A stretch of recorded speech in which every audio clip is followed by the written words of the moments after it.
November, one of the biggest political races in the state has Democrat Phil Weiser facing off against Republican George Brauchler in the race to be Colorado's next Attorney General.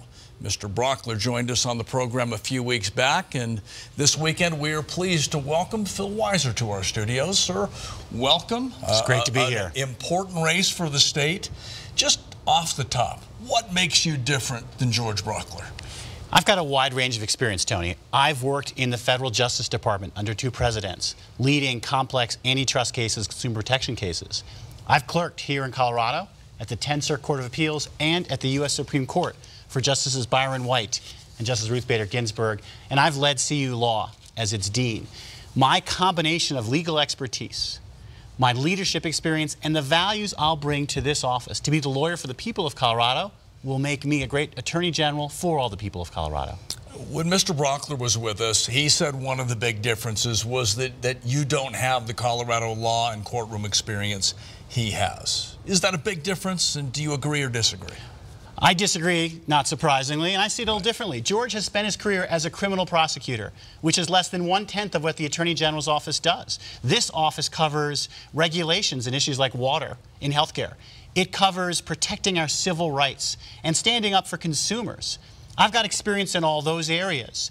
And what's important to know is that my leadership in the federal Justice Department overseeing cases is just the sort of leadership I'll bring here to Colorado. We have important work in this office to do on behalf of the people of Colorado, and I like my background as a way to do that, representing all the people of Colorado. So let's step aside from the issues a moment and let's talk about the vote. We know that Colorado is a 3rd Republican and a 3rd Democrat and a 3rd unaffiliated.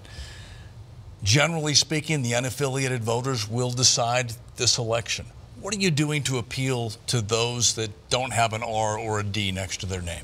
I've taken this very seriously as a prolonged job interview. I've been to every single county in Colorado, most of them multiple times, and I've shown up to listen because I believe that by listening and learning what people care about and responding to them, you're going to be a much better Attorney General.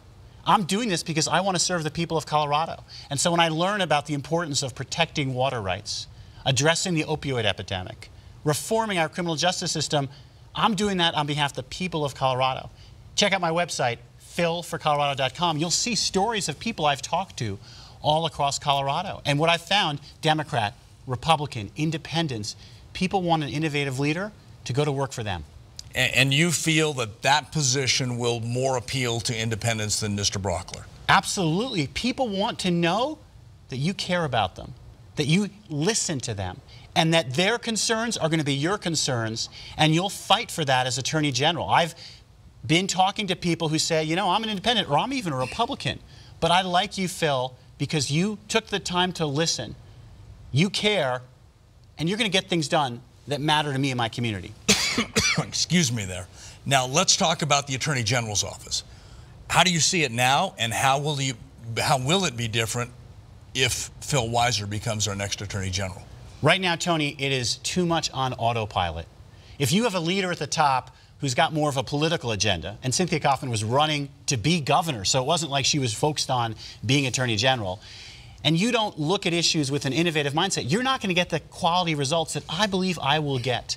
I'm going to wake up every single day and say, I work for the people of Colorado, and I'm going to tell everyone in the office, our job is to represent the people of Colorado. And we think about the issues from a problem-solving standpoint. How do we manage water? It's a big issue in this state. We need innovative leadership to start developing guidelines now so that we can make sure we're not out of compliance with the Colorado River Compact. We need to work on the opioid epidemic because it's destroying lives and communities. So I'm going to bring energy, I'm going to bring innovation and vision to the office that right now, frankly, is lacking.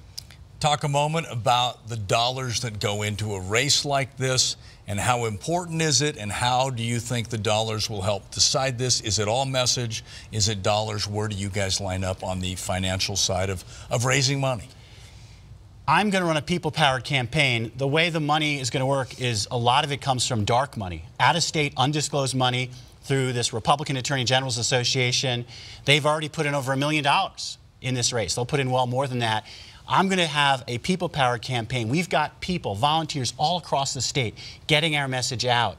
That's how I'm going to drive people to vote And that's how we're going to win, because we've got the messages about people and we've got people behind us.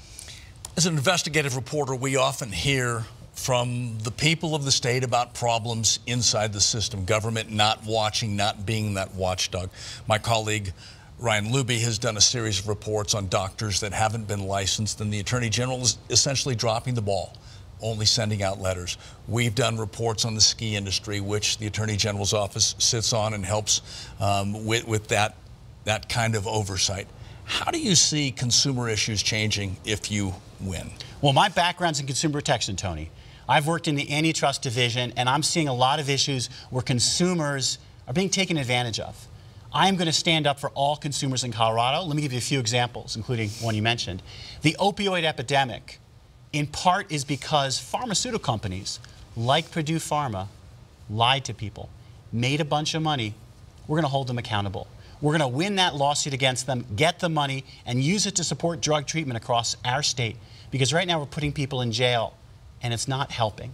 That's a chance to stand up for consumers. The other one you mentioned about unlicensed doctors or unethical professionals, we need to hold people accountable, because when irresponsible businesses can get away with it, that hurts responsible businesses, and I don't want to let that happen. 30 seconds. What's going to decide this election? When it comes down to it on that Tuesday, what will decide the difference between you and George Brauchler? People.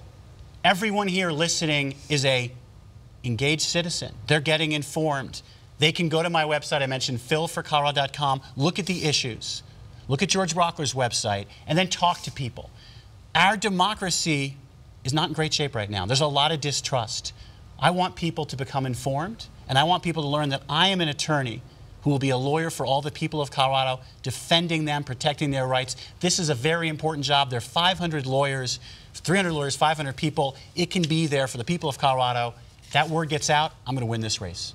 Phil Weiser, Democratic candidate for Attorney General, thank you for joining us today on Politics Unplugged. Thank you, Tony. Stay with us. We have more Unplugged after this break.